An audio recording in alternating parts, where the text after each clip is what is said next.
Welcome to Everyday Tarot, your daily dive into the divine wisdom of the tarot. I'm your host, Camille A. Saunders, and today we are entering season 2 of my podcast where we're going to be talking all about the major arcana tarot cards. And today I'll be starting with the Fool. Whether you're a seasoned tarot reader or just starting to explore, this podcast offers daily insights, intuitive messages, and practical advice drawn from the cards. Each episode is designed to help you connect with your inner wisdom, find clarity in your decisions, and tap into the energy of the universe. Tune in every day, Monday through Friday, for fresh perspectives and empowering guidance from the tarot as interpreted by me. All right, so welcome to season 2 of my podcast. So in the first season, I introduced tarot through talking about oracle and tarot cards, myths of tarot, how to find a deck, reading for yourself and others, and so much more. In season 2, we're going to be looking and going through the first 13 cards of the major arcana, one per episode. So today, I'll be starting with the first one, which is the Fool. So the Fool is the first major arcana card, but technically, in the sort of numbers of the major arcana is the 0 card of the major arcana. And if you missed my episode talking about the difference between tarot and oracle cards, that's where I got into what the major and minor arcana are. So that is episode 4. Briefly, just to get into that, so the Rider-Waite-Smith deck usually has 78 cards, and it's divided into 2 sections. The first has 22 cards and is known as the major arcana. And then the second section has the other 56 cards, and it's called the major arcana. Again, that's just sort of a brief delving into it. If you want to check out more about that, go to episode 4 of my podcast talking about the difference between tarot and oracle cards. All right, so back to the Fool. So again, this is seen as technically the first major arcana card, but the number associated with it is 0. So to talk about some different depictions of it, in my Goddess of Love tarot deck by Gabriella Herstick and Julia Popesco, the depiction of this card is actually called the Void, and it looks a little bit different than the traditional depictions of the card. So often it is depicted as someone sort of a human, like blissfully unaware of the fact that they're about to step off a cliff. And I'll post 3 versions from 3 different decks that I have of this card on my website this week, so you can see the different sort of interpretations I'm going to talk about today. All right, so yeah, first I wanted to get into sort of some of the meanings associated with this card. So I'll start with a story. So I'm actually part of a coven called the Dirty Hoe Coven. We meet and met up during lockdown on Instagram as a bunch of gardeners that had a lot of stuff in common. And we meet up every year in person for retreats. We have all pulled major arcana cards at the retreats, like 1 per person. And at our inaugural retreat in Salem, Massachusetts, I pulled the Fool card. So I'm intimately familiar with this card.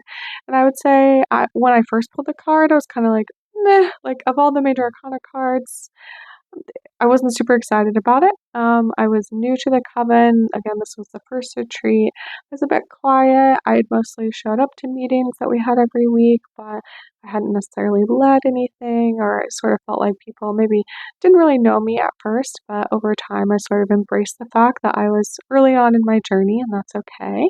And I was very happy to be there. I was just like along for the ride. I was so excited. And again, I was sort of like the Fool. I was like, yes, I'm going to show up. I'm so excited. I love this thing. And like, I'm not totally sure what it is yet.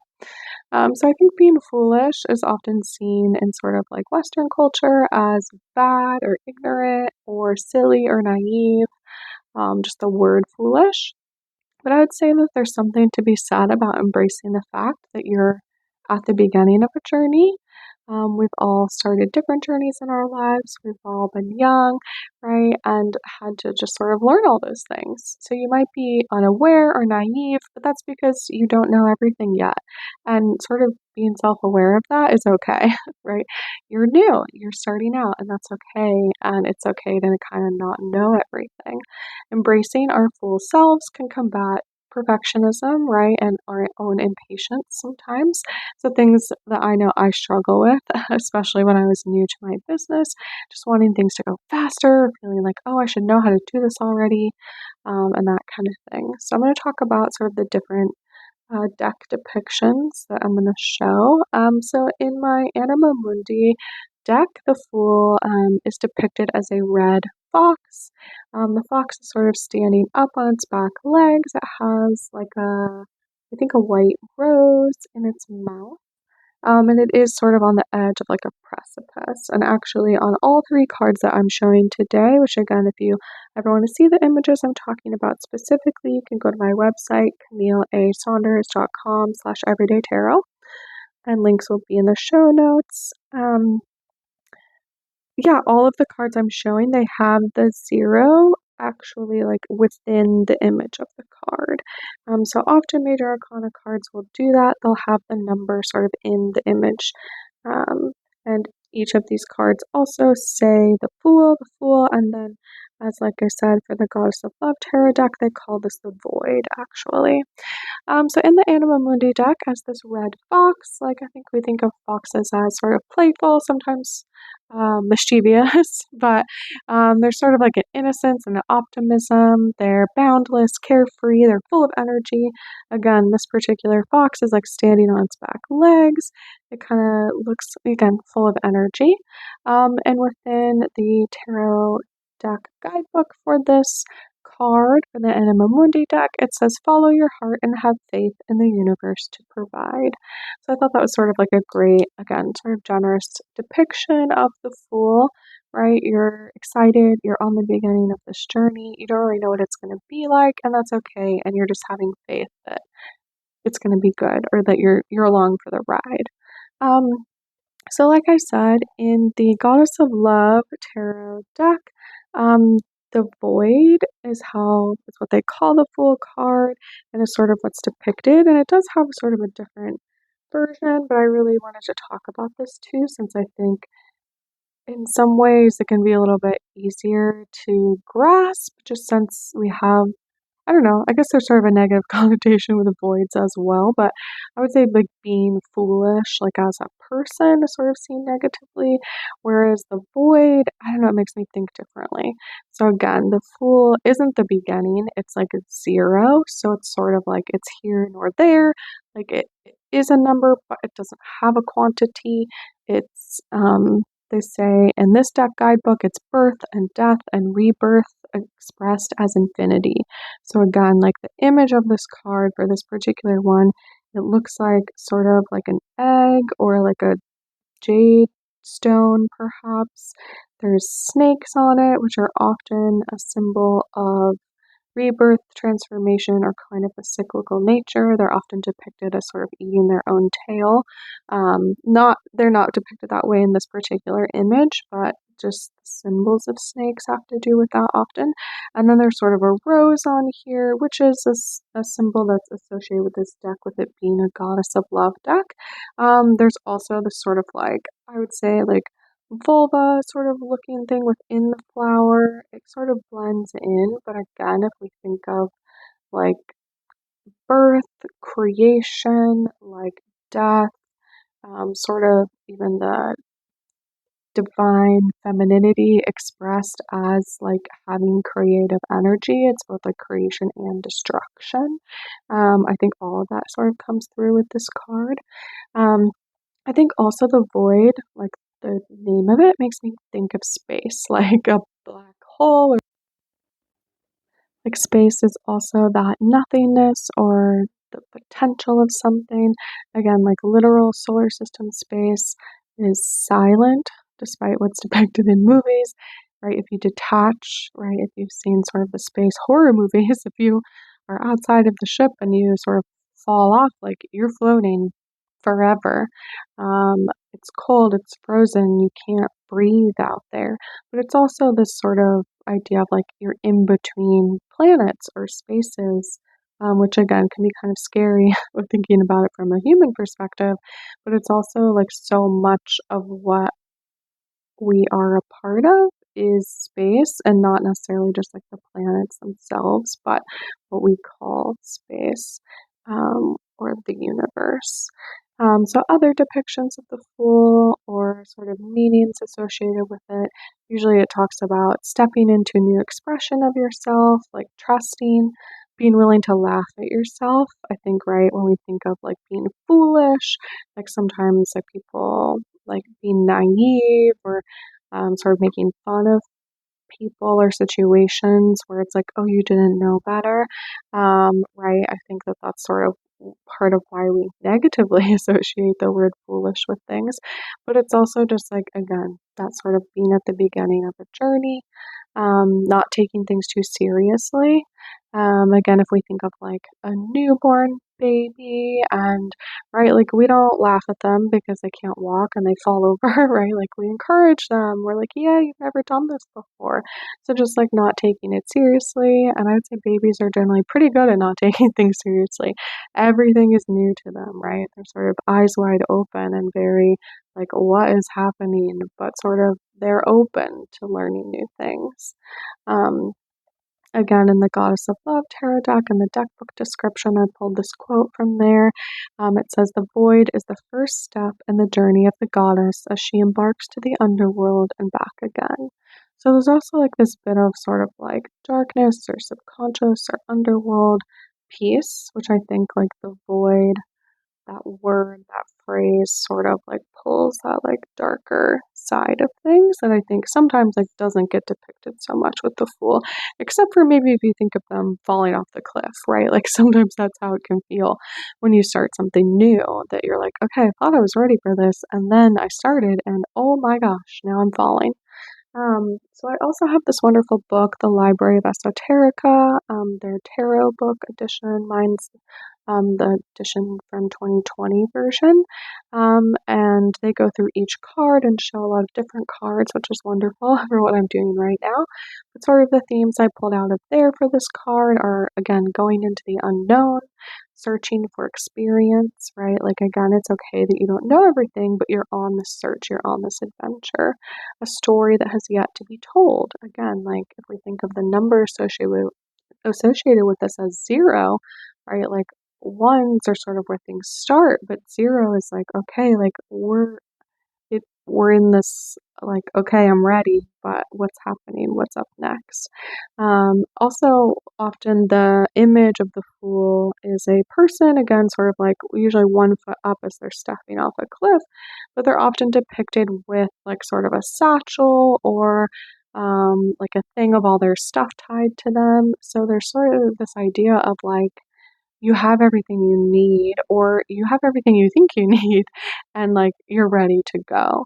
Um, and so you have everything you need, just start, right? Like, again, it's okay that you don't know everything that's going to happen, that you can't plan for everything, and that type of thing. And also, again, to bring it back is sort of this like innocence of a newborn, like something acting entirely on instinct, right? Like where, again, I think of a literal newborn, a baby, or that they don't, right? They're just sort of, they're doing things. They're not necessarily thinking before they're doing, they're just doing it, right? And again, it doesn't always go well, but that's sort of how you learn.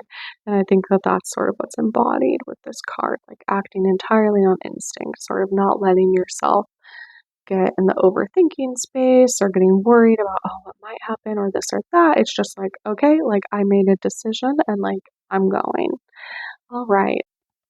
So let's dive in and see what the cards have to say today. And the way I'm going to be approaching this for the major arcana cards is that I'm going to be pulling a card that's not the Fool, most likely, and I'm just going to sort of ask like a question about it and see what the tarot deck will provide us sort of with an answer, right? We already talked about specific cards of the Fool, but I'm curious, like, what can we learn from the Fool today?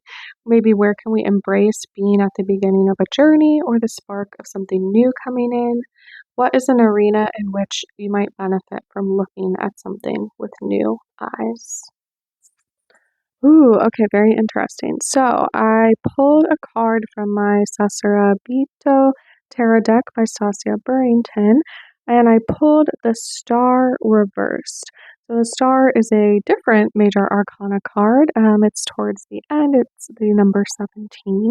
And I pulled it in reverse, but very interestingly, in this deck, the star is depicted as an astronomer. So we were talking about space earlier and sort of the void and this floating sort of sensation. So I'm going to talk about the upright version and then sort of try to interpret what a reversal might mean for this card. So in this particular deck, the star is depicted as an astronomer, a navigator, and an explorer. The star is full of hope, joy, lightheartedness, and free-flowing love. It's optimistic, trusting, excited, and inspired. So I'd say sort of similar vibes to what we are talking about with the Fool. The explorer is open-minded, they're serene and generous. And as the card directly after the Tower, the star represents the calm after the storm. So it is reversed how I pulled it. So in this deck, they give a reversal description saying you're feeling lost, a promise or hope may be false. So that's sort of interesting. So when asked, like, what can we learn from the Fool today, right? Where can we embrace being at the beginning of a journey? What's an arena in which we can benefit from looking at something with new eyes? It's sort of sounding like there might be something in your life that maybe sounds really good, but it might not be totally fortuitous, or it might be something that, again, sort of on the surface looks good, but maybe down the road you're going to realize maybe it's like a false promise. This deck also has a quote with some of the cards. So for this card, the quote is, "What would you ask for if you knew the answer was yes?" And I love that sort of idea, thinking about the Fool as well. What would you ask for if you knew the answer would be yes, right? Sometimes we're so afraid of what might happen, or the no, the rejection, what could go wrong, that we sort of don't dream big, right? We keep our goals smaller, we stay to a smaller arena, a place we're comfortable with, and we don't always sort of push ourselves for those big dreams, especially when we don't really know what it might look like. So I would say that this reading today is sort of encouraging us to be okay with the floating sensation, be okay with a little bit of the in between, right? Maybe have a review things or kind of have a critical eye towards things that might sound like a hope or something that's coming up right now, like a promise, and just be a little bit, I would say, right, be curious, but also, um, yeah, think about what would be the dreams that you might ask for or goals you might work towards if you knew the answer was yes. All right, and links for the tarot decks that I talk about and depict will always be in the show notes and on my website if you'd like to look at the cards I pulled or to purchase the decks. And thanks for joining me today on Everyday Tarot. Just as a reminder, the podcast will come out daily, Monday through Friday, for all of 2025. All right, see you soon. Bye bye.